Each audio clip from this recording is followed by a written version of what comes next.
Welcome to Illini Drive here on 107.1 WPGU. I am Eli Schuster. I'm joined alongside a good group. Always a good group. It's Thursday. We got a good crew. We got Alec Bussey here. Good to be back. Good to be back. Good. Isaac Trotter and Tati Perry. Tati. Good to be back. Good to be back. Yeah, you missed Tuesday. How you doing? You know, I took an exam. I don't know how it went. Feel positive, but not confident. Okay. So we'll see. All you right. know? All right. That wasn't a great update, but that's but that's fine. Still vegetarian though. Yeah, I was about to say, Okay. Yeah. How's that going? Well, I thought it was vegan. Okay, well, veganism's really hard It because is. cheese exists. Yeah. So So you switch it to vegetarian. We're just a vegetarian for now. That's a good goal. I got a couple friends that are vegetarian. That's where I think it's a It better works move. better. Like it's an Yeah. easier one to obtain. 100%. All right. Well, I'm glad that's going well. I'm sorry about the test. That you didn't feel 100% confident on that. Thanks. It's a good show. I think we got some good stuff to talk about. A lot of stuff happening today in the world of sports. Obviously, though, we're going to have to talk Illinois sports, whether we like it or not. To start this show, we're going to get into the Illinois basketball game last night. But then we'll look ahead, because it's Thursday, we'll look ahead to this weekend against Northwestern and what to do to just kind of finish up this season. What should we expect? What do we want to see from them? Does it really matter anymore? We'll talk about that. And then, obviously, we need to get into a little bit of Bryce Harper. Finally, on this show, we've just kind of been on Bryce Harper watch, as kind of the world's been. We'll talk about where he signed today. He signed with the Phillies, a 13-year deal, $330 million, just what he wanted. And there's no opt-out, there's no trade clause. It's a kind of a weird deal, but we'll talk about it, get into our thoughts on that. And then, I think Jason Witten's a good talking point. Jason Witten's coming out of retirement to go back to the NFL with the Cowboys. So there's a lot of national stuff that we'll have to get to today. Some big stuff in the world of sports, so we'll definitely talk about that. But first, the easy thing that we have to start with. Illinois played Purdue last night, and it was an interesting performance. I'll say that. I think that a lot of people thought they were going to get there and be blown out. I think on this show, we kind of combated that for a while. We said that, well, this is a team that they can compete with for sure. I did think this is a game they could lose by 10 or so. I think the score of finally losing by 17, that wasn't exactly representative of how the game went. But overall, it was a decent effort from Illinois for the most part. But definitely some things I think to worry about for the rest of the season moving forward. But let's start with the performance from these guards last night. That's what I want to talk about a little bit. So, Isaac, when you look at this game last night, and we look at, obviously, Carson Edwards on the other end, that was always a concern. That was always the worry. The guard play that this Purdue team has driven by him was going to be something scary, and Illinois was really going to have to combat that. Ayo Dosunmu last night, not really existent for Illinois. He didn't step up in the way that he has in other performances. Trent Frazier didn't start the game, but still got a good amount of minutes. He also wasn't, a huge step up. No one on this team had that big game that kind of they needed to have. A lot of guys scored across the board, which is decent. You could say they were sharing the ball. But at the end of the day, you need someone to step up, and it was not one of the guards last night. Yeah, you can't have a situation where you have 10 people play and no one scored in double figures and expect to go beat a top 15 team on the road. And that's kind of where you're at. And Ayo Dosunmu's kind of had a little bit of a rough couple games here. 4 for 16 from the field against Wisconsin early in the season, kind of got it back together. But we're kind of seeing Penn State and now Purdue. They have a little bit of a recipe to slow him down. It's taking away his right hand. It's not letting him get to the cup with his right hand. And he's shooting just 15 for 39 from the field, 3 of 16 from three-point land. His three-point numbers are kind of regressing to the mean a little bit. He started off really hot. But when you saw last night, there's a stretch in the second half where Ayo doesn't score for 15 minutes. And you have a situation in the second half where Andres Feliz gets out and playing out of control and has a play where he could have had a charge and shot a couple quick, ill-advised threes. And then Trent Frazier continues to not really get it going consistently, 3 for 13 from the field. So when you have your big three, including Georgi Bashaniashvili, who had 2 points, his worst game of the season most likely. And we'll talk about that, yeah. Yeah, but when you have these guards that Illinois, you really need to get big-time performances from Ayo, from Andres, and from Trent Frazier, because they're arguably 3 of your best 4 players. And when none of them cracks double figures, and when they're they combined for 26 points or 26 points, that's fine. You just need that one breakout performance. And Illinois was close. They fought really hard. I liked what they did for most of the game last night. They're tied at 48 midway through the second half. But when Purdue went on that run, Illinois was desperate for one of their big three or big four to step up, and they couldn't get it done. Alec, you watched this game last night, and walk us through what you saw with this team in the first half versus the second half, because the first half was a pretty strong defensive performance. Also, you're up by 33-32 heading into halftime, which is a good spot to be if you're playing the number 14 team in the country. For me, it felt like it was inevitable for Purdue to go on a run that they did, right? But when you see the difference between the two halves, what was it for you that really was kind of the game changer for Illinois, or for really Purdue to take this win? Yeah, Eli, I actually feel very similar to you. With it was inevitable for Purdue to come back, and I started to really feel that way when I think Purdue went on. Was it a 7-0 run or 7-2 There were like run? 4 7-0 runs in this game, but yeah. At near the end of the first half, and Purdue was able to, I think, take the lead at one point in the very end of the first half, and Illinois was able to get it back. But I had no confidence going into the second half that Illinois was going to be able to hold the lead, and I don't know what it was. I think it's just going on the road, and I could tell that the guards were not playing well. I mean, it was very easy to see that they were struggling to score, and I don't know what it was. I mean, you looked at the shooting percentages coming out of half. I think Purdue was shooting 56%, and Illinois was shooting, was it 36%? Yeah. The numbers made no sense for Illinois to be in the game, because it wasn't even like they were forcing Purdue into turnovers and getting layups off the turnovers. It was just one of those weird games where it was close, but the numbers shouldn't have said it was close. Purdue dominated Illinois in the first half in the paint. Yeah. And they missed a ton of layups, too. So they missed a couple good looks. Illinois did turn Carson Edwards over a few times. He had a couple really bad-looking turnovers, especially towards the beginning of the second half, when Illinois was able to make that second run. So, the biggest thing for me was Matt Harms' emergence in that second half. He had a very, very, really, one of the best games that we've ever seen from him in his career. 21 points. 10 rebounds, 5 blocks, 8 of 8 from the field, hits a 3, knocks down all 4 free throws. That's the first time anyone in history has had a 20, 10, and 5 game and not missed a shot from the field. So this is a big-time performance from him. And when you kind of look at what Illinois has, and a 7'3" long athletic guy, both Mike Watkins and now Matt Harms have given Illinois a lot of trouble when they have that length at the rim.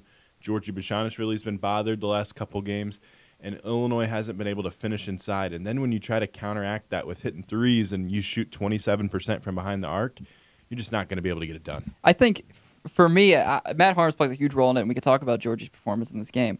But I think at halftime, both these teams, their plan was, hey, all right, let's obviously, one, for Illinois, you want to get your guards going.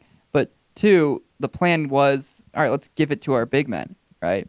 And so I think for Purdue, especially when they were outscoring Illinois in the paint after the first half, I believe by nearly 20 points. 22-8. Yeah. And so it was a situation where obviously they knew, okay, we're already scoring this much in the paint. Why don't we give it to Matt Harms? Why don't we dominate the paint?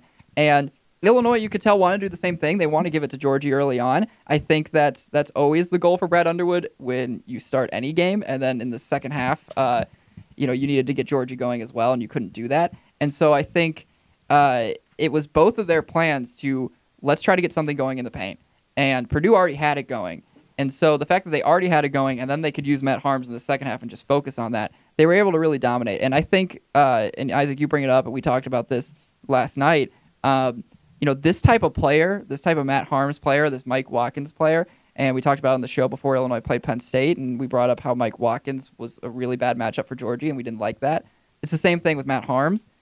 These taller, lengthy guys it's not effective against, Georgie can't be effective against them. And I think really it's because these guys have some similarities to Georgie in the sense of what they can do in the paint, and I think some of the moves they can do, and Matt Harms might be more defensive, so I'm saying with Mike Watkins, and Georgie obviously is more offensive. But I think there's some similarities, and when there's similarities of these taller, lanky, more athletic bigs, Georgie has a hard time competing against himself. And so he could do this against other guys. He could read their matchup. But for them, they do something similar to him. Well, and I also think that Purdue is taking a little bit out of Wisconsin's book and taking a little bit out of what Rutgers didn't do against Georgie, and that is they're bringing the double right away. And Georgie Bashaniashvili has talked about multiple times how he'd never seen a post double team in his basketball career. This is the first time that he's ever seeing something like this.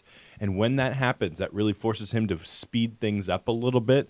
When he gets going a little too fast, I mean, he had 2 turnovers last night. those are the type of things that you're seeing right now. And Georgi Bashanishvili kind of burst onto the scene, and he's had really an awesome season. Like, let's not take it away from the fact he's had an awesome season.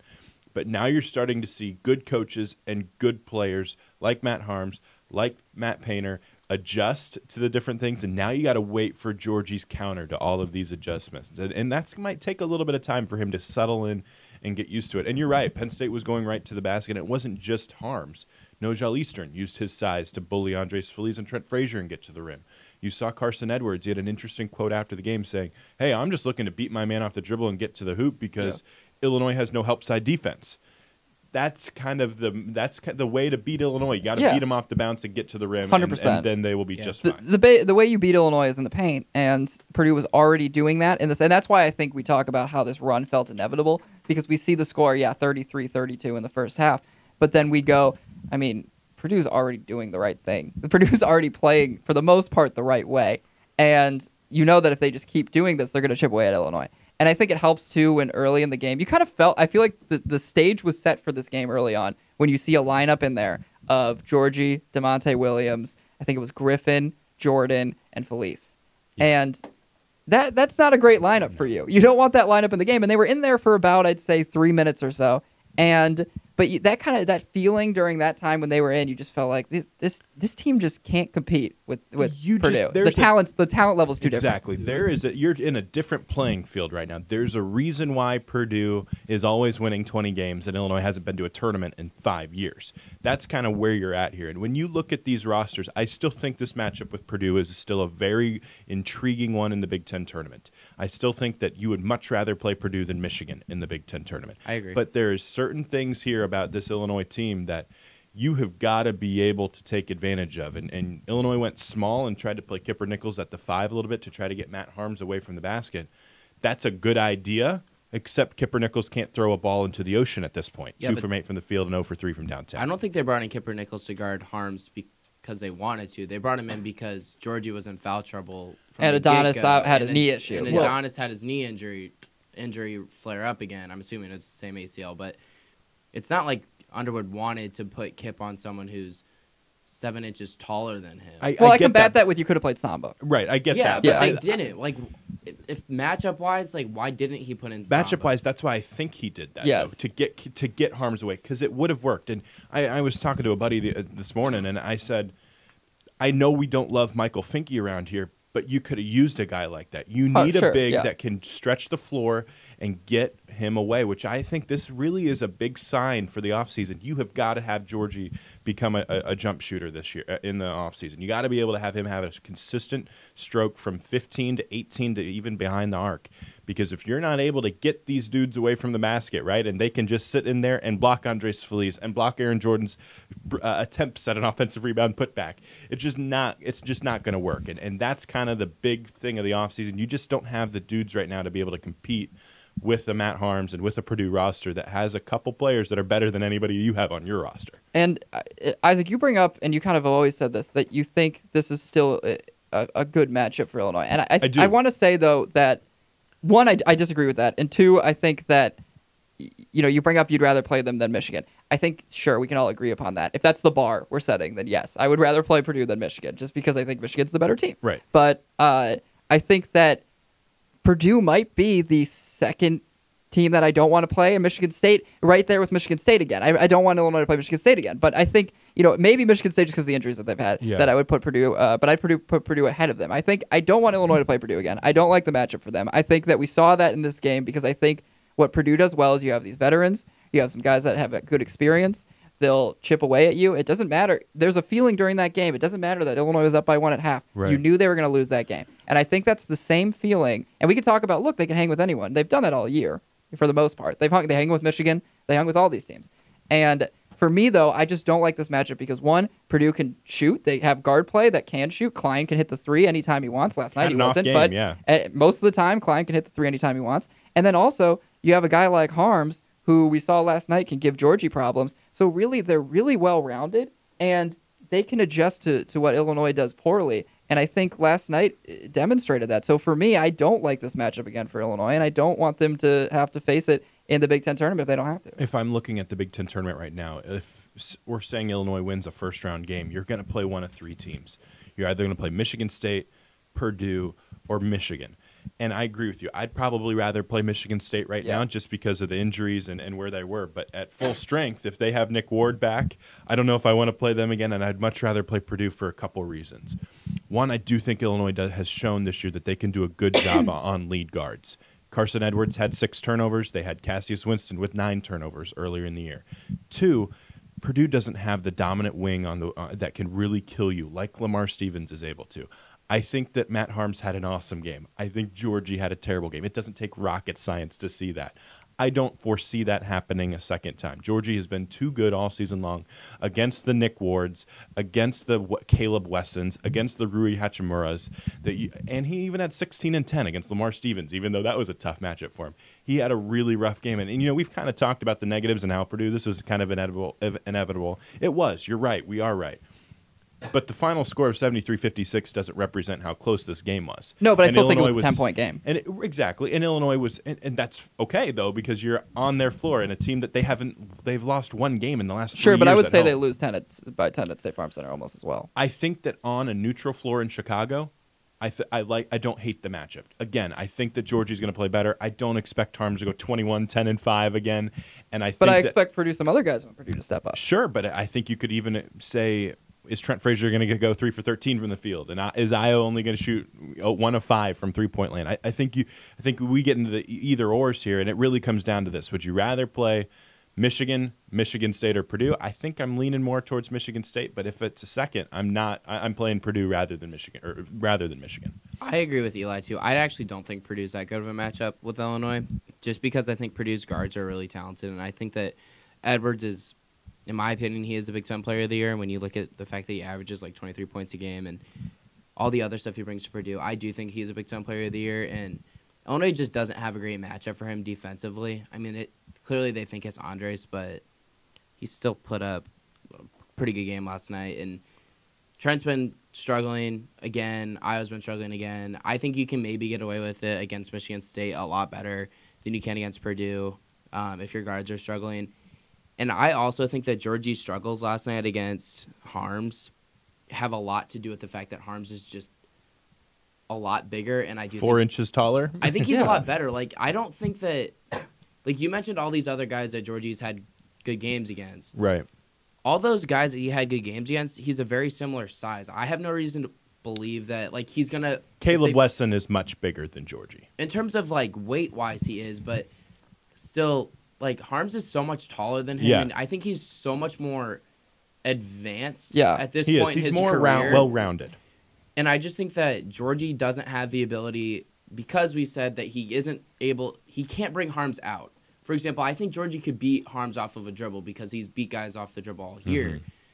But if he could develop a jump shot or a mid-range jump shot, I think that they could potentially beat Purdue, or not beat Purdue, keep it closer, because Harms is not going to be able to just stand in the paint. Yeah, I think for me, it's a situation of, if there's one guard I don't like Illinois against, it's Carson Edwards. So I agree with you. Right. I've said it so many times. I think they've done a great job against lead guards. I also say, going into the Michigan State game, I don't think Cassius Winston is going to be a factor, because I think they're going to do a good job against him. And he ended up putting good points up, but the difference is what Illinois does is usually the guards will put up good points, but they really spread it out throughout the whole game, and it doesn't make a huge impact. And so they did a good job against him.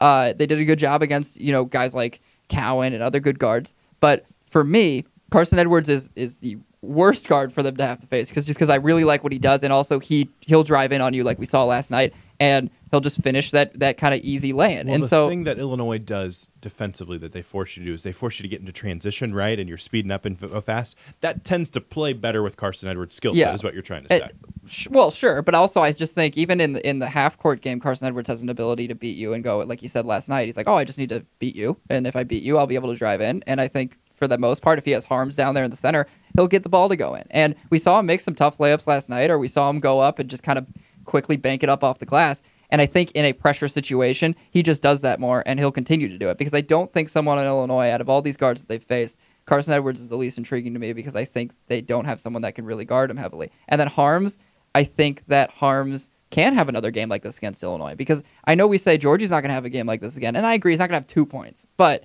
we saw what happens against a guy like Mike Watkins, and 16 and Harms 10. is similar, again, similar to Watkins in the sense that these Sure. guys are both defensive, very, very good defensively. They're long, right? And those type They're of players, athletic. they're athletic, and those They're type not of slow. players give Georgie problems. And so I think Harms probably outplays Georgie again in a matchup that they have. And then I think Carson Edwards probably outplays any guard Illinois has again. And then I think Klein hits threes. And sure, Io's going to have a better game. Trent's going to have a better game. But at the end of the day, 17-point differential in this game. I don't think Io having a better game, Georgie doing a little bit better, is going to give you a win. Sure, I get it. I just still think at the end of the day, Purdue has flaws. There's a reason why Indiana nearly beat them. There's a reason why Penn State nearly beat them. There's a reason why that they've been in all of these close games all season long. All it takes is one day where Carson Edwards goes 4 for 25 from the field. Yeah, it's all about Edwards. It really is. And if you can contain him a little bit more, this was his best game in a while. Remember, he came into this shooting 1 of 20 from 3.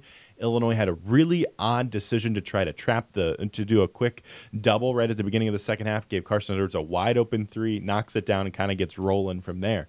I didn't get that defensive play right there, gave him more confidence. But again, I think there's a recipe to beat Purdue.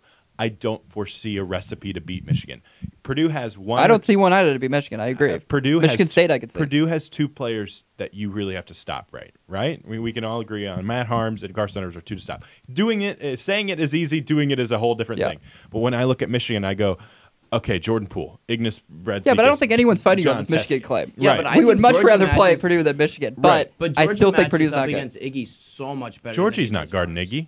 Georgie's guarding Yeah. Teskey. Oh, yeah. But so I forgot I think Teskey for a we minute. don't. You keep bringing Michigan into it, and that's fine. But we're not disagreeing with Michigan. Right. We're just saying the Purdue one is. I think, or at least Alec and I here are saying we don't agree that it's that great of a matchup. And I probably would rather face Michigan I State. agree. I still agree. Michigan State is a thing, but again, we can say it was the 17-point differential, but remember they hit 4 free throws down at the end when Illinois was fouling when the game was out of control, and they knocked Sure, down it was a like 3. 10. They knocked down a 3. It's a 10-point game. It's 17 and 10 is different. You can make up a 10 points in a game much differently on a neutral floor. I'll take that matchup. I will. I'll take it again. Would Michigan State be better? Would I like Michigan State to get the number 1 seed where Illinois is stuck in that 8-9 game?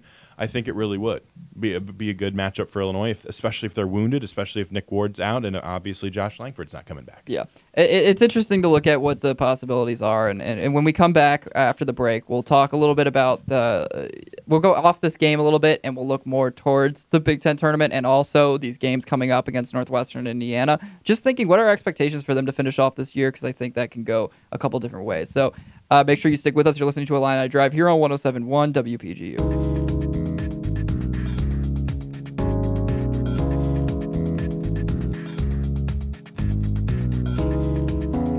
Welcome back to Illini Drive here on 107.1 WPGU. And we were having a good conversation before the break. It was a lot of fun talk. We were looking at this Purdue game, also looking a little bit at the Big Ten tournament. What matchup is Illinois good for? What is it bad? And you know, we were different takes on this Purdue game. But we're gonna look ahead now. We're gonna look at just the rest of the season in general. Obviously, we can focus a little bit on Northwestern this weekend, but in general, I just want to look at. Okay, you have Northwestern, Indiana, Penn State, right? And I want to talk about what our expectations are for the finish of this year, because I think it was different even a week ago than it could be now. And I think it's changed very quickly, because a 4-game win streak, right, your expectations are completely different than after a 3-game losing streak. And so, Isaac, I'll start with you. When you look at, all right, you have Northwestern, a team that's considerably, I would say, worse than you are. And they do some good things, and they got some big men that can give you problems. But for the most part, they're worse than you are. And you should beat them on your home floor. Then you have Indiana, who has kind of found their stride a little bit recently, but still, it's a pretty intriguing matchup. And Penn State still is a relatively intriguing matchup. So when you look at these 3 games coming up, for you, is this you better win out, or you need to win out? Or if you do win out, what does that even mean? What do you want to see from them? I think taking care of business at home is really what my baseline standard is. Northwestern is really bad this year. They're 3-13 in the conference. They've won 1 road game all season long. You need to take care of business against the worst team in Big Ten and beat them at home. Indiana, on your home floor, that's a team that you played with in Bloomington. You talk about they've hit their stride, and yeah, they were able to find a way to beat Wisconsin in double overtime in a really ugly game, but they'd lost 13 out of 14 before that one coming in. For so sure. I think that But the that's past 2 games, they've at least played a little bit better than that, losing 13 of 12. They've played better in the last 3 games because even against Purdue, they had a chance late in the game and lost 48-46. So I agree they're playing a little better basketball. I still think Illinois should be able to beat them. On your home floor, you need to take care of business and do that. That Penn State game on the road, I don't have a ton of expectations to win one because Penn State's playing out of their mind good right now. They're the team. We see how fast that can change. Right? It's exactly right. I don't love the matchup with Penn State. I just think that they have Lamar Stevens and Mike Watkins who do things that Illinois really, really struggles with. So right now, the biggest takeaway for me is as you try to end this regular season is you got to close out and get that 8-9 game. You do not want to fall into the bottom 4 of the conference and have to play on Wednesday again. I think that you'd see a little bit more of a slip back, and you kind of it'd take a shadow over that 4-game winning streak and over the 5 out of 6. If you're back down playing on Wednesdays, being in the bottom 4, and finish with only 6 Big Ten wins, because there was such momentum after that. You take care of these 2 teams at home. You're 8-12 in conference play despite a loss to Penn State. You wrap up that 8-9 game and where you're playing a Minnesota team that's a decent matchup for you that you've done good things against earlier in the season. That's interesting. And also, you head into the offseason and go, hey, we doubled our Big Ten wins. We went from 4 Big Ten wins to 8. I think that really you got to win the 2 out of the next 3, and I'd prefer if they get it done at home and prove that they can beat Northwestern Indiana on their home floor and protect that home court advantage. Yeah, it's for me, I look at these next games as typically are. So about a month ago, I would sit there and before even the stretch happened, I was like, I don't really care how many more games you win. It was more about playing these younger players and just competing in games. For me now, I think you do have something to play for, considering you're not playing on Wednesday right now in the Big Ten tournament, which I think is really important. Because you could have been in a situation, if you're playing on Wednesday right now, let's say they were one of the bottom 4 teams. You're at 11. You're playing Northwestern let's say you're one of the bottom 4 teams. Then I say, I don't really care if you win any of these games. I just care about you playing Tevian and Allen Griffin and getting these guys some minutes and looking okay. But right now, I think it is important that heading into the Big Ten tournament, you are not playing on Wednesday because that looks pretty good for you. That looks like a decent improvement from the past couple of years. The fact that you even get a first-round bye is pretty nice. So for me, I think that, I agree. These next 2 games, I think that you should be able to win at home, and you should be able to take them at home. I also think that you should win this Penn State game, because I think that if you catch your stride again, and I don't even care if they win in the 8-9 game or the Big Ten tournament that much. What I care about is if you could finish the season on a 3-game win streak, I think there is a thing that momentum can carry over from one season to another. You'd have 9 Big Ten wins after which starting I think 0-5. is a number that is impressive to recruits and a number that I think is impressive to this team when they look back at it at the beginning of next year, because there is, I think, a thing, or I do believe in momentum from one season to another. If you finish one strong, it's a young team like this. That's the way to look at it. You don't want to look at it after a Penn State game where Trent Frazier, says, oh, I don't think we're practicing with a lot of energy. And then Aaron Jordan's like, no, we are playing with a lot of energy. Just all this stuff that you're like, this team's not in a good place right now. So you want to be able to finish on a high note. And I think that high note is not even winning necessarily in the Big Ten tournament. It's finishing, on a 3-game win streak. I mean, think about where you would be if you finished 9-11 in the Big Ten after starting 0-5. Exactly. That would mean that you finished Big Ten play winning 9 out of your last 15 games. Think of that. That's a 600 winning percentage right there in your last 15 games during Big Ten play after you won 4 non-conference games. That's a big-time resume booster for you. And I get it going into the Big Ten tournament. I think you could get good momentum by winning the next 3. A loss in the first round of the Big Ten tournament would probably take that a little bit away. I think it would be really good to get that sustained momentum if you're able to win these next 3. If you're able to get one in the Big Ten tournament, maybe you fight Michigan State hard in that 1-8 game down to the stretch. Maybe you lose late at the end like Illinois did to Michigan a couple years ago where Tracy Abrams had a little floater that didn't drop for you in that game. And you go play in the NIT, right? That's a good thing for you. If you get that going after starting what you did and after, 4-12 at one point, that's a really, really strong end of the season. Yeah, I mean, I think that they, going into these last 3, beating Northwestern at home Sunday, in my opinion, you have to win that game. And then you have to beat Indiana at home as well. Both of those games are not must-win games because of where Illinois is in the season, but as a program, I think they're very important to win those. I don't really think that they're going to be able to go on the road against Penn State and win. Penn State's playing really well. We saw Happy Valley's a tough place to play. Yeah, we saw less than a week ago that we don't match up well with Penn State at all. Like, Georgie doesn't match up well with Stevens or with Watkins, and Stevens is really talented. We don't match up well with Penn State.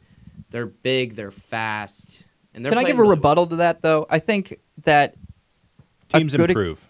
Well, yes. Teams improve, yeah, I agree. Sure. They're a lot better than the record says. Yeah, no, but that's not even my point. I think my point is, we talk about this is not a good matchup for them, and it's true in a lot of ways. But I would say I don't look at that game and go, man, that just, I expect them to lose that. That's not going to be good. Because look at the Minnesota situation from earlier this year, Well, I mean, where I think Illinois they can crushes win. Minnesota, and then really afterwards, some people were saying, like, oh, man, like, Illinois is a terrible matchup for Minnesota, right? And then they go to the barn, and it doesn't go well, and they lose. And so Teams readjust. Yeah, and I think Minnesota they can looks go great. to And I think Penn Happy State, Valley and I think and this is a win. team where you can adjust for Penn State. I think Illinois can adjust for Penn State. Sure, I think Lamar Stevens great. I think Mike Watkins give Georgie problems, but it's the same type of situation that Minnesota did to Illinois, where you go, I can adjust to this, and I think Illinois can adjust to Penn State. Well, even think about this. What was Illinois playing on Saturday, or that game against Penn State? 11 in the morning. Brad talks about how this is not a game for Trent. You're probably not going to be in that same situation. Yeah, but he also said 11 o'clock games favor us. That's coach speak, and that's Yeah. his coach talking to his team at the end. Did you play basketball in high school? No. Okay. But well, we still if you practice play, at 7 in the morning. it doesn't matter. It doesn't really matter, doesn't yeah. matter at all. If It's you're a mental thing. If you're a coach and you play at 10 in the morning, if you're a coach and you play at 11:30 at night, you're gonna be like advantage us. You're never Yeah. gonna walk into a game and be like, we're playing at 10 in the morning. mean, this yeah. is advantage for the It's other a team. noon game for I Penn mean, State. yeah, They're he going to look has a lot say better. That, but still, like, Yeah. He I don't didn't say. know. All right. Let's I just be think my also- point is for Penn State, we can sit here and we could talk about how, I really don't like that last Penn State game. Me, I don't really feel necessarily any different than I did going into the first Penn State game. Because the first one, I thought, yeah, this is a tough Yeah, that's matchup true. for Illinois. But after that one, I don't immediately now go to the fact that Illinois, they really can't win this game. I still have the same feeling I did the first time they played. I said it could go either way, but I think Illinois could easily adjust. And to let's, Penn be, State. that. let's be honest here. Penn State, we didn't know how good Penn State was playing, right? They Exactly. they did to Maryland the other day, just thrashing Maryland last night.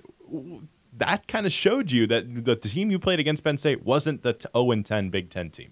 It's a very, very solid. They're a lot like Illinois. You look at the Ken Pom, they're right around where Illinois is at the Yeah. same spot. Like Ken Pom loves Penn State as a really, really good team despite their record. Can we also talk about the fact you guys were mentioning that if they finish in the 8-9 spot in the Big Ten, they're able to play Yeah.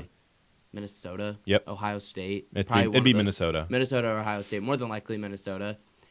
That's a very winnable game for Illinois, I think. Extremely. And then I think more than likely Michigan State kind of controls their own destiny and they can go win the Big Ten and get the number 1 seed. Michigan State And are we've produced. proven that we can beat Michigan State. Granted, Yeah. it was at home, but Winston does not like playing against Brad Underwood's defense. And I think that that's a game that Illinois maybe just finds a way to pull one out. If you're Illinois right now, the matchup, the road that you want, if you're trying to say, okay, let's get to Sunday, doesn't matter who we play Sunday, just get to Sunday. You'd like to play Minnesota in the first round, Purdue or Michigan State in the second, probably Michigan State. You want to because play the they're- teams you State. beat. Michigan State, and then you'd want to get Wisconsin to be in that Yeah. four seed because you've played Wisconsin twice, you've had chances to beat them twice, and you gave it away down the stretch twice. If you get a chance to play Minnesota, Michigan State, and Wisconsin, that's a great path. I think if Illinois gets a chance to play Wisconsin on Sunday, I think Illinois beats Wisconsin the third time they play them. I think there's a very good chance Illinois beats them the third time they play them. Because Ethan Happ clearly does Yeah. not know what he's doing against. I think the only thing yeah. I will say about this whole idea of Lot of ifs. hypotheticals and this, It's a and lot of what yeah, ifs, no, yeah. about this hypotheticals in the Big Ten tournament is intensity is uplifted in the Big Ten tournament. Yes. Teams that are looking to get into the NCAA tournament play better. They realize that this is crunch time, right? And I think that even if you're playing a team like Minnesota, right, it's they're not going to wounded. be easy. They're a And- team that's going to really know Yeah. that they have to win that game. 100%. So that's what I really don't like about that matchup. And I understand, yes, they've beaten Minnesota. I like playing the teams you beat. If you could play teams you beat, which you did with Minnesota, Michigan State, that's good for you. But I think we need to keep in mind, while we say they did beat them, they could do it again, they're going to be playing different. And even Michigan State, while you have the injuries that you are, we still know what Michigan State can do. So I think it's just important to keep in mind when we look at the Big Ten tournament, it's teams play at a different level because, especially in the Big Ten, when you have all these Big Ten teams that are dueling for a spot in the NCAA tournament. And you look at this Big Ten right now as a whole, and at Michigan State, Purdue, Michigan, Maryland, and Wisconsin are pretty much locked into their NCAA tournaments. I think Iowa is a safe NCAA tournament team right now. For sure. But after that, Ohio State, Minnesota, both of those two teams are right They're on the fighting. bubble fighting Yeah. for their lives, and there's a very good chance that you're playing one of those two teams in the first round. But the only way that Illinois can do that is if they take care of business and win the next couple games at home, because Indiana is now a game behind you. Yeah. Penn State's a game behind you, and you play both of those teams ahead. And if you lose to both those teams, they would hold the tiebreaker over you, and Illinois could easily slip down to the 12 or the 13 seed and be forced to play on Wednesday. That's which why I is not say a great these look. these actually I think matter when They do typically matter. I wouldn't have said that when they were sitting in the bottom 4. But I think if you do get a bye, that does mean something for your program, and you need to take advantage of it. And it would also be really big if Alan Griffin and Tevian Jones continue to take their strides. I was pretty happy with their performance last night. They didn't do everything right. They never will have a perfect game, but both of those guys played about 15, 16 minutes, both scored 7 points. You're starting to see Alan put it together consistently. I think he's averaging 13 or 14 minutes a night over the last 4 games. Tev had his best game since Maryland. Those two performances there really were helpful last night in a tough environment on the road, because you'll need them in these next 3 games, and you'll need them if you want to make a deep run in this Big Ten tournament. Yeah, I agree. Allen's averaging 12.5. I wrote a note over that over the last 4 games, which is good. He's a freshman. I like seeing him get minutes. I don't have the numbers on Tev, but Tev played well last night. We were talking during the break that last night was Tev's best game since the Maryland game. My thing with Tev is if he can get to the basket and get layups or a mid-range jump shot and not, like we said last week before Penn State, hot potato it, where he gets it and he's just trying to shoot it. If he can get to the basket and get a layup or find a way to get fouled and get to Or the go free- dunk over someone. Exactly. I like that. He's the best athlete on this team Yeah. that actually plays. And I just think that the one thing that maybe concerns me about him driving to the basket is his ball handling skills. But I can deal with a ball getting knocked out of his hands or him losing it on the way up or whatever, as long as he's going to the basket, because then it makes his outside shot something that you have to guard against in these last 3 regular season games. And against 3 teams that Illinois can and arguably should beat 2 of them. They're behind you in the conference. All 3 of these teams are Just behind you. Can and probably should win at least 2 of them. Let's see what Tev can do over these last 3. And I want to see him take a step, and I want to see Brad Underwood give him a chance to take a step over these last couple games. And I don't know what you think, Eli. Offensively, Alec, you're right. That's what he needs to do. But I can live with what he's doing offensively at times. I really want him to be more consistent on the defensive end, because that's really where he's struggled. That's where Brad gets on him, because I do think that Tev could be a really good offensive player for you. I think he can be a great rebounder for you eventually. But if he can't compete on that defensive side, if he can't prove that he can guard the Lamar Stevens, guard a guy like Vic Law in a couple on Sunday. If he can't play defense on that side of the ball, he's not going to get on the floor. That's where it starts with him, and really that's where it ends with him too, because the offensive skills, we all know how talented offensively he can be. Yeah, that's true. Yeah, I think overall you just need to end up seeing more time for Tevian and Allen over these next couple games. Even if you're competing, you want to stay on that Thursday game. You don't want to be on Wednesday.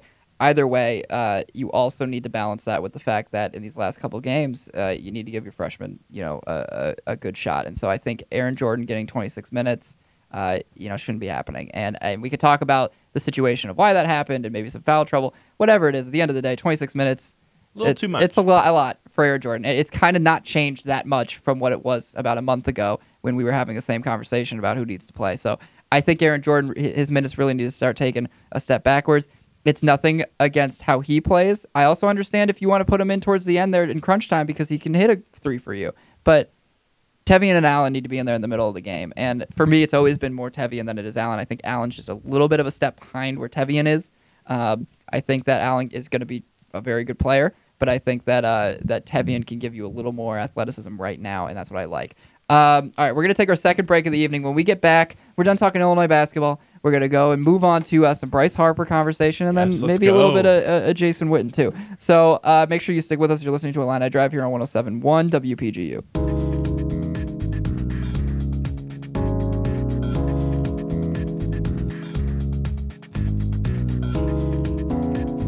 Welcome back to Illini Drive here on 107.1 WPGU. Before the break, we were a long time talking about Illinois basketball, looking at what the rest of the season means, and we think that there's still something to be salvaged here, and really keep this program in the right path and carry some steady momentum into next year. And so it's going to be exciting over the next couple weeks. They got some good matchups, ones that work in their favor. So it's not over yet. There's still some good stuff to watch with them. But now we're moving on to some national news. Today, we have to talk about it. Bryce Harper of the now Philadelphia Phillies. He signed today a 13-year, $330 million deal with no opt-out clause and no trade clause. So this guy's there. He's there for 13 years. He's 26 years old. He's there till he's 39. I don't think he'll stay. They'll talk about that more later. I think they'll be paying him after he's done with baseball. But 13 years. Alec, I know that you hate this deal. I'm on a similar ship. I probably don't hate it as much as you do. But I'll throw it to you. Give me your thoughts on what the Phillies did. Is Bryce Harper worth being the highest paid player really ever in baseball? Okay, so I obviously don't like the deal. Like Eli said, I think 13 years is an insane amount. That puts him at age 39 when he is done with the deal or done with baseball at that point. He will also be out of his prime. I'm thinking a little bit earlier than other people because he came up when he was 19. So he's probably not going to be producing as well as some other people would be when they're 32. Yep. So the Phillies are going to be paying him roughly $25 million a year. That's what it averages out to. Let's say he's out of his prime after his age 31 season. For 7 seasons, they're going to be paying him $25 million to not be in his prime. That is an insane amount of money. In addition to that, now, last season, he hit 249. Someone is not worth $25 million if they hit 249. Granted, he did get on base at 393 and he slugged 496. I mean, he led the league in walks. And his OPS was 889, which is all really good. But he also only had 34 home runs, which is a lot. That's a lot. But if you're going to pay a guy $25 million, I do like him to hit at least 40 home runs. And he's only done it once in his career, and it was going to now be 4 seasons ago. I also don't think that he is very good defensively. He is an average at best right fielder with an average at best arm, and he doesn't really help you anywhere in right field. And granted, Philadelphia is one of the easier places to play right field, but it is one of the harder places to play center field. So he's not playing center field for them. Correct. But when center field has to play bigger, you have to have a right fielder that can cover more range in right field because he has to be able to play more towards the center field side because center fielder in Philly has to play more towards left because of the large gap they have in left center.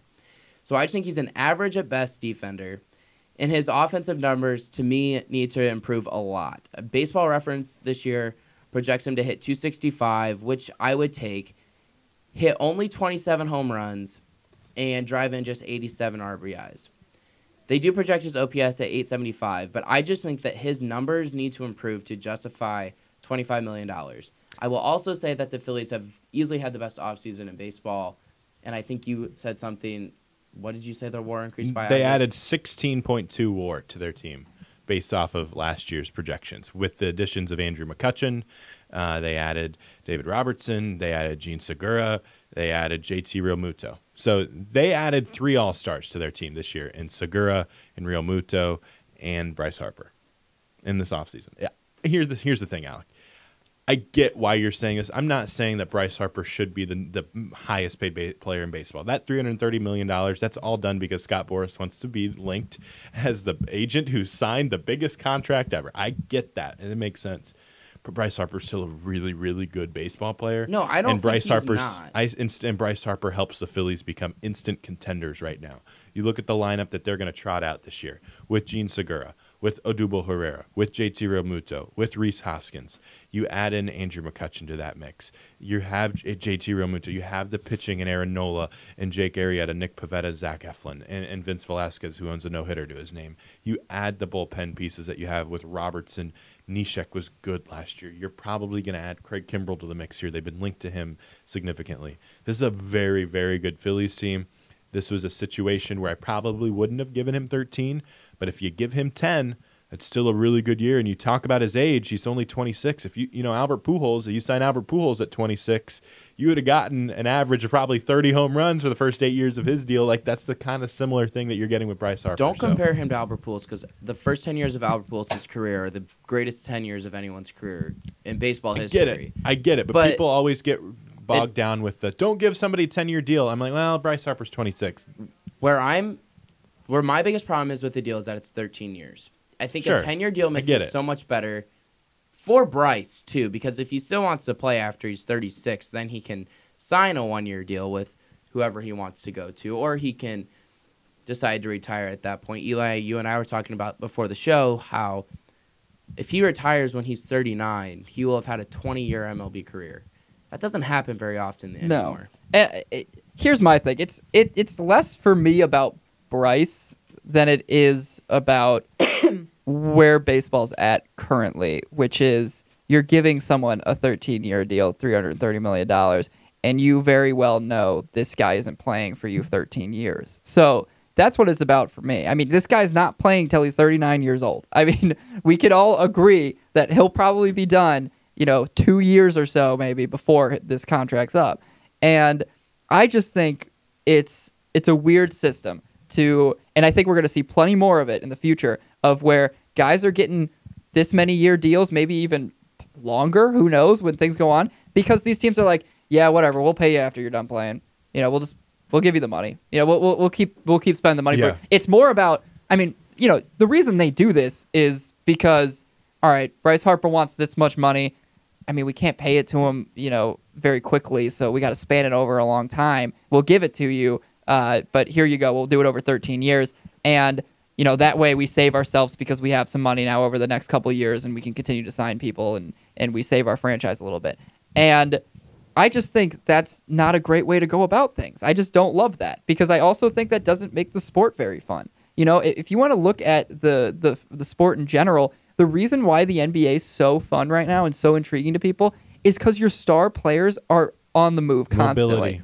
Mobility. I know we could talk about player empowerment. That's a reason they're on the move. But it's more about the fact that these star players are going places, and franchises are okay with that. Look at franchises. They don't want to knock someone down for this long. They don't want to pick someone up for, or even a 5-year deal. That you don't see 5-year deals anymore. That's a really good point. Kevin Durant, everyone thought Kevin Durant said when he went to Golden State, he's like, "Oh, I'm going to be here the rest of my career. This is where I want to be to play basketball." You're like, you knew he was there for 3 years. He's going to win himself some championships. There's a reason he does the 1-1 move. deal. And you know that he's going to head somewhere else. And that's the reason that NBA is so intriguing. And so for baseball, I think you're doing yourself a disjustice. And it's not about Bryce Harper. I think Bryce Harper's a fine player. I think he's good. I think since he's one of the best free agents recently to go on the market, and he deserves probably one of the highest contracts. No, I agree. But I don't think that he doesn't deserve a high-paying contract. I do think he's a good player. Yeah. But I just don't think that his value is $330 million. I don't think he is deserving of being the highest-paid player in baseball. He won't be. Not for long. Yeah. Mike Trout will get his money soon. And Yeah. This is true. I agree with that. and that Mike Trout one will be even more ridiculous, I think. It will be. And he'll it's- probably be a 17-year contract Yeah. or something insane. Well, like he'll be that. older then. It's He'll be about older. it's about the money that these franchises are spending on these players. It's ridiculous. It's a lot of money. It's amazing how the discussion has changed in the last couple weeks. Remember we were talking about, these people don't want to spend the money? The owners have the money. Well, the owners want to spend the money. You see Manny Machado get his deal. You see Bryce Harper get his money. You see all of these talks about how Manny Machado's only get $210. Nah, he got $300. Bryce Harper's only get $250. No, he got $330. The franchises have the money. It's just they don't want to spend it. That's what it is. They don't want to spend it right for teams away. like the Cubs, it makes perfect sense. Yeah. And for teams like the Cardinals, it makes decent amount of sense. I got it. And if if you're a Cardinal fan, let's make it local a little bit. If you're a Cardinal fan right now, you got better this offseason with the additions of Andrew Miller. You got better with the addition of Paul Goldschmidt, no doubt. But you also won a little bit because both Manny Machado and Bryce Harper aren't going to be in the NL Central next year. That helps a lot. And from a Cubs standpoint, and Eli, you're a Cubs fan, so I'll toss it to you after this. Yeah. The Cubs got better today because they're not tying up so much money in one player with all of their young players coming off the books. And I get it that some Cubs fans and Cubs experts or whatever they want to call themselves are upset because the Cubs haven't achieved their goals, whatever those goals are, the last 2 years. I mean, winning 95 games. Exactly. Only, you can't tell me you guys haven't achieved the goals that you've set. You won 95 games, and you've made it to the playoffs, whatever, how many years in a row? 4 years in a row, and you made it to the NLCS 3 years of those 4. 3 years in a row. They're just fine. They're fine. When Well, they and have that's- so many young players coming off the books in the future, whether it's Javier Baez, Chris Bryant, we can talk about Addison Russell, Wilson Contreras, Kyle Schwarber, Almora, all these young players. You can throw Happ in there too. When you have all these young players, they're gonna want to re-sign those players before they bring in, let's just say Bryce Harper, because he signed today for that much money. Those young players that the Cubs control are more important to them than bringing in Bryce Harper. Yeah, you don't need to tell me that. This is No, I'm not saying it to you. I'm no, just saying I know. yeah, You don't. You're the Cubs and expert in the room. I'm just saying that. I mean, what this has been a discussion probably since the beginning of this year. Yeah, we've been talking about this for a while. And I have always rode the same ship. I don't want Yep. them to sign Bryce Harper. I never wanted them to. I'm glad they didn't. They need to pay these guys. They need to give Chris Bryant an extension. It's ridiculous for them to go after him. I don't think they ever should have been in the running. And I think if you're a Cubs fan and you thought they should have been in the running, I think that you really don't care about this team enough to see where they're going. You just want to. You're just the Cubs fan that The instant says, gratification. Yeah, because, you're just the you Cubs got fan the that big says, free agent. "Look at us." Right. You know, Exactly, But yeah. you want to say, "Look at us," because you're winning a World Series, not look at us because you're spending the most money on somebody. So Right. at the end of the day, I'm totally fine with the move. But I think the moral of this story for me is it's about the league. It's not even for that much about Bryce and about what this means for him. It's about the league. It's a weird place to be in. The league doesn't get better when this is the deals they're handing out. I don't think so. I kind of agree. I think that, you see these extensions with Nolan Arenado, and that makes a lot of sense for Nolan. And I think that's good for baseball to have an all-star caliber, the best third baseman in the game in a situation like Colorado. I think that's good. But you're right. The mobility, the way that basketball changes, that's why they're closing in as the number one sport in the league, in the land right now. Like, that's why the NBA is more popular now than it's ever been before. I do think that baseball should try to maybe take a different strategy. Start putting, your highlights on Twitter. Start changing your game to become more adaptable to the other people around here, right? And that's when baseball can start to kind of creep up and start to become a little bit more popular with some of the younger crowd. Because let's be honest here, there's only a specific number of people that are going to go watch every single game every single year, right? That's just not going to happen. You need to be able to market yourself better. You need Mike Trout to be able to market himself. He doesn't want to do that, right? You need Bryce Harper to be able to market himself. You need Chris Bryant. Market yourself a little bit. Personally, I think Chris Bryant's going to leave the Cubs. I just see that's kind of what he's going to go to whoever pays him the most. I don't think that's bad for baseball if that happens, and I think that'd be very interesting to see the pursuit of Harper by the Yankees, by the Dodgers, by the Cubs. You get all the blue bloods in on this. That'd be really, really good for baseball in a couple years.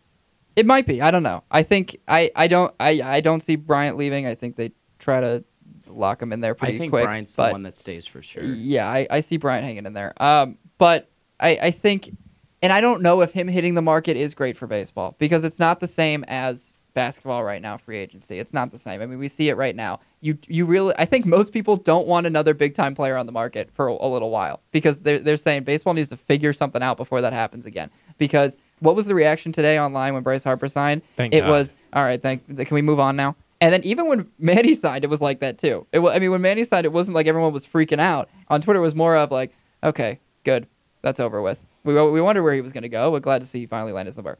And if you have Chris Bryant out there, it's not like you have Kevin Durant this offseason and you're like, is he going to the Knicks? Is he going to stay with the Warriors? Where is he going? Who's going to be in on him?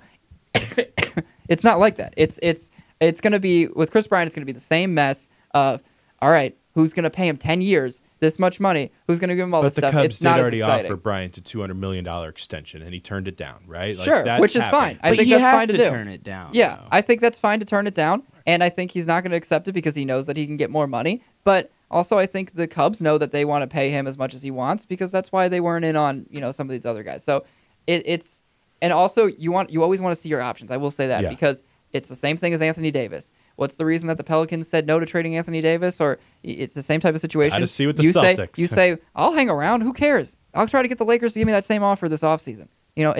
I'm going to wait until we have all of our options. I'm not just going to say, no, I'm not going to consider some teams because of a situation. And it's the same for Bryant. You're not just going to sit there. And I think the Cubs were probably okay with it. It's right by the organization to try to get in there early and say, here you go. But then they understand if the player doesn't take it. They're like, I understand. All right, we'll talk about it later. That is how you need to do it. You need to sign your young players, and the Cubs are trying to do that with Chris Bryant and just keep it local with fans' interests. The Cardinals have tried to do it, and they have done it with guys like Steven Piscotty or Paul Colton Wong or Paul DeYoung. That's the best way to do it, and I think that franchises realize that. So Yeah, and I think he'll be hanging around. Got to pivot to football really quick. Jason Witten coming back in the NFL. He's going to play for the Cowboys. Who is the person that you want to I mean, have fill in? we don't really have time for this. Pat McAfee. Fill in for Pat McAfee on Monday Night Football. I think it's gonna be Peyton. That's all I gotta say. Okay. I'd be down Peyton for Manning. I said 2 years ago. I was like Peyton Manning. Once he retired, I was like Peyton Manning gives him 2-3 years and he's That'd gonna be be awesome. doing it. All right, that's gonna be it. Good show, everybody. Thank you for listening, everyone out there. Hey, drive safe. Hopefully, our hot takes and our great thing didn't swerve you off the road. You know, we give a lot of good stuff. Todd is just like, oh my God. All right, we will be back next week. Make sure you listen on Monday for Jake and his crew. You've been listening to Illini Drive here on 107.1 WPGU.